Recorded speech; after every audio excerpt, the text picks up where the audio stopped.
Məsələmizin izahına baxaq. 8 kiloqram armudun qiyməti 24 manatdır. Ata 4 kiloqram armud üçün satıcıya 20 manat pul verdi. Satıcı ona neçə manat pul qaytarmalıdır?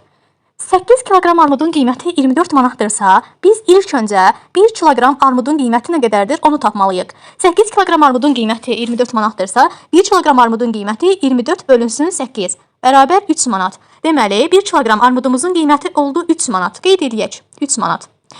Ata 4 kiloqram armud üçün satıcıya 20 manat pul verdi. 4 kiloqram armudu mən sizə belə başa salım. Elə bil ki, bir paket deyil, siz bundan almışsınız 4 paket. Bir paketimizin qiyməti 3 manatdır. 4 paketimizin qiyməti nə qədər olar? 4 vurulsun 3 bərabər 12 manat. Deməli, 4 kiloqram armudumuzun qiyməti oldu 12 manat.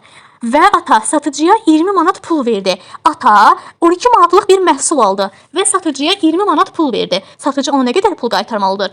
20 manatın 12 manatını xərcləyib. Deməli, satıcı ataya 8 manat pul qaytarmalıdır. Doğru cavabımız olacaq B variantı.